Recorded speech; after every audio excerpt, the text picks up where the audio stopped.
Hi, everybody. I'm here with Jason Gorham, and I'm very excited to be talking about what's new in talent attraction, what's new in recruitment advertising. Jason is one of the OGs of talent attraction and like literally invented some of the stuff that's inside Indeed and LinkedIn still today. Jason, give us a quick introduction to you for people that don't know your background. Just tell us about your career. Yeah. Hey, Adam, thanks for having me. Good morning, everybody. So my name is Jason Gorham. I've been in talent acquisition since 1996. I really consider myself a utility player, meaning that I started out in staffing, and then I owned an agency, I've run an agency. But I guess my claim to fame is that in 2003, I posted a job on Monster for a financial analyst, and I got 100 cashiers. And I literally quit the staffing firm I was working at the time. And I thought, there's got to be a better mousetrap.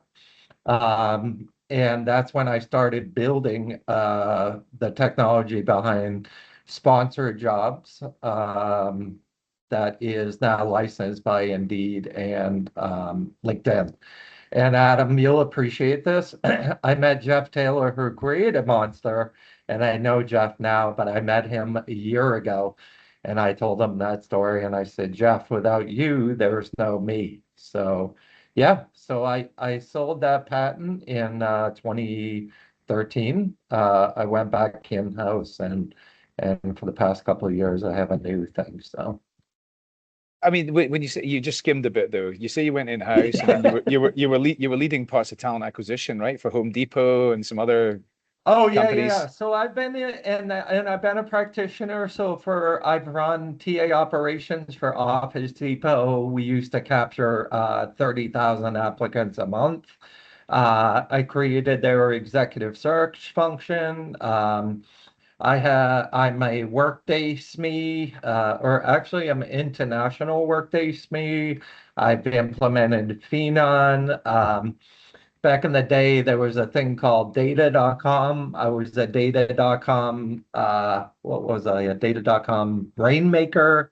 Um, Yes. yeah, yeah, they sent me to Vegas for free. I was like, this is my jam. I like Vegas free.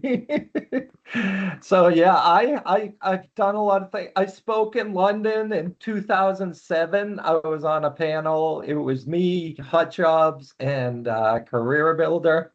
Yeah. Yeah. So you want to talk about OG? I just have to refresh. I have to go back into the archives. Yeah, got it. So, look, the world's changing faster than ever. Like recruitment's changing faster than ever. How candidates interact with the internet is like different all the time. What are the things that we really need to know in talent acquisition about the changes that are happening and how they impact us? Yeah, so in December of 23, I came up with a new idea of what we do now, and I couldn't foresee a couple of things. Fraud is grown exponentially. It is blowing up. I'm actually talking to the chief revenue officer of ID&Me, and that's the platform that powers the IRS and a lot of other sites. And so fraud has really taken over the um the URL of any job board, right? Like any job that is live, fraud, the bots crawl it and are submitting, at least like I've seen crazy numbers like a couple of hundred. I talked to a friend of mine and he said 2,000. So I couldn't imagine being a recruiter today and open up a rec and seeing 2,000 people. No, of course, that's really draining. But what are they trying to achieve? What are they doing this for? I don't, you know what's interesting? That's the reason why I'm talking to the CRO, because I talked to the Wall Street Journal the other day and they asked that same question. And so I need to dig underneath the layers. Back in the day, we used to have people offshore that would take interviews for jobs, and then a different person would show up than what you interviewed. And now AI is so good that Microsoft has people on site for interviews. There's scams, there's autonomous scams where you are. There's job scams. I saw a new scam where there's fake calendar bookings where like, yeah, they're spoofing the calendar URL, and then people are, and at the end of the day, it's just to get money, right? It's to either, hire somebody that's not who you hired, or reach out to a job seeker to get money. And it's only getting worse, right? So Cloudflare posted great earnings, and then they laid a bunch of people off. And then I'm like, wait a minute, you're supposed to be the security of the internet. And so now Cloudflare is using AI to combat AI. It's crazy, right? Like, So we've been talking about this kind of thing happening, AI to combat AI. We've been talking about that for the last few years, but it's actually happening now. yeah. Okay, and that's very interesting that Microsoft are going back to like in-person interviews. I mean, it's like a throwback to 10 years ago, right? Yeah. 2016 when that was happening. And Yeah. so the other thing about this is, I guess, like, or my question is, are people trying to do this in order that like an application will get moved forward and then they'll get some sort of access into your sort of CRM systems or your payroll systems? Is that what people are trying to do? I haven't done I haven't done the process, but I think what the goal is to essentially get a job that they're not qualified for. Yeah, yeah. And then to your point, that's a great point, because I didn't even think further down that street that now they have, right? They bypassed InfoSec. And yeah, and then Trojan horse, they could gateway, right? Because the old way used to be, what is it called? Social engineering, I think, is where, yeah, where you call up an executive assistant and you spoof, and you get you get passwords and logins and things like that. But to your point, if you can get a job as a fraudulent person, like, yeah, you're in the system. I mean, I heard about somebody, this is about a year ago, somebody turned up to one of my focus groups and she said that her company had just dismissed a data scientist who'd been working for them for 9 months and had managed to do the job by using ChatGPT for every element of the work. And it was only when they did an in-person meeting round the table when they were talking about things and somebody asked this individual, what do you think? And the person was sat there and went, uh, yeah, I'm not really sure about that. And it was like base level knowledge for data scientists, for data Yeah, science. And yeah, they didn't know yeah, that. And it was only because of that. But otherwise, they were just doing their job using AI.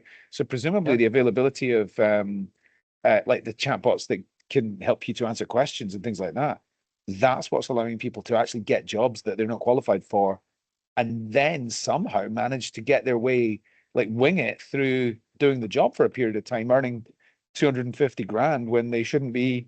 Yeah, Yeah, they shouldn't be earning 50.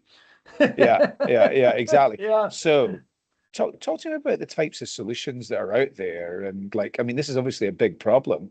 And yeah, like, tell me about like your company's approach and like yeah. what you're doing to try and combat this type of thing.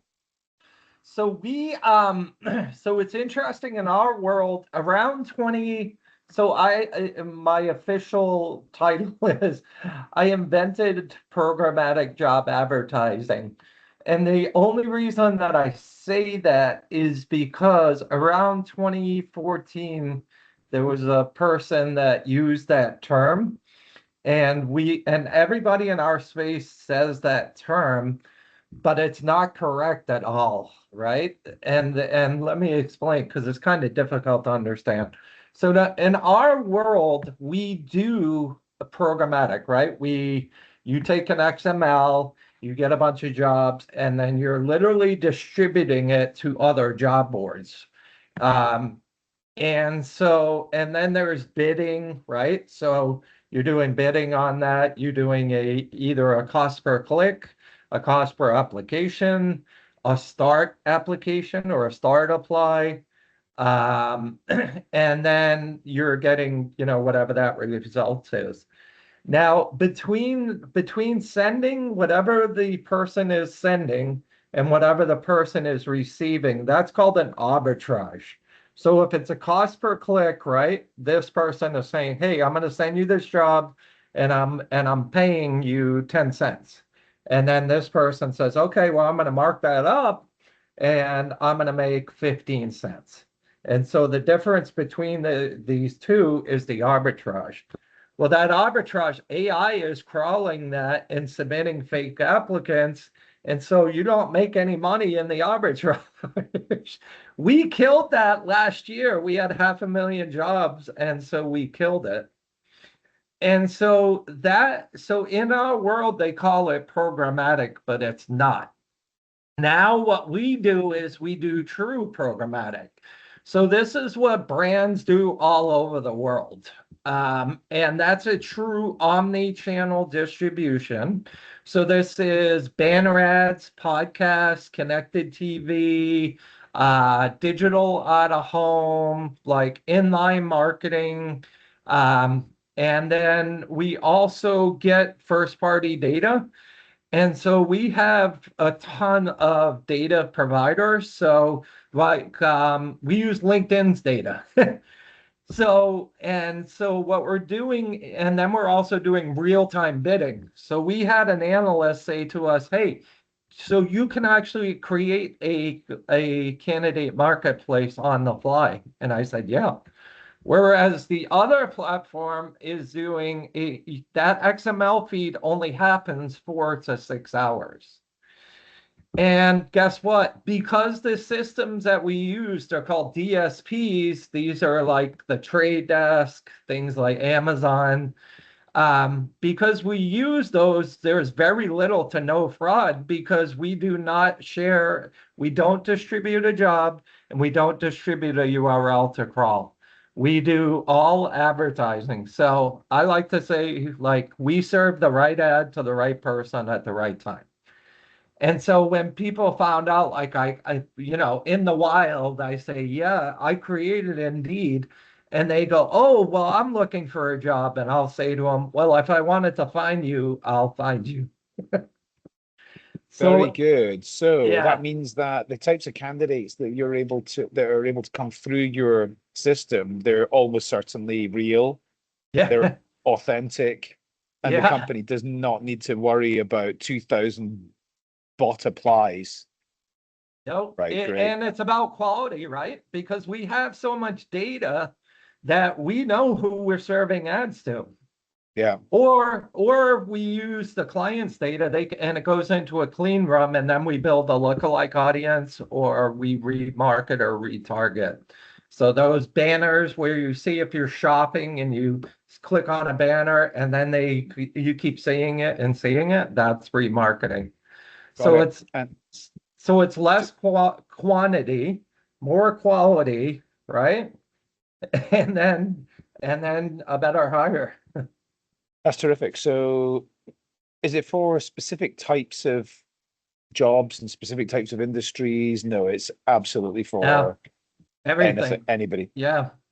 Yeah, like we're doing right now we're doing defense, we're doing healthcare, we're doing, oh God, what else are we doing? You name it. Like, Well, yeah, those two, I mean, because the data powers who sees the ads and who interacts with the ads.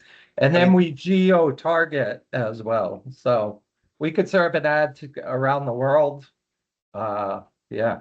this is going to be of specific interest to industries like defense and healthcare because they need people to be regulated and they need people to have the right qualifications. Like it's more mandatory in those industries than it is in almost especially defense than anything else. They've got to be security verified and all that sort of stuff. So And very we cool. and we have all that data. Here's an interesting thing. that I created. So a nurse needs to get certified in the US. So they can go to Amazon. They would look up a book to get their certification. We would serve them a job ad as they're looking up that book, and they can be in top of funnel, not even in the workforce yet. And we would capture them pre-passive. So we capture pre-passive candidates. Yeah, got it. Totally understand. Jason, look, it's been great to talk to you. Thank you very much for giving us some insights into that as a concept, and I look forward to catching up again soon. Thanks a lot, Adam. Have a great day.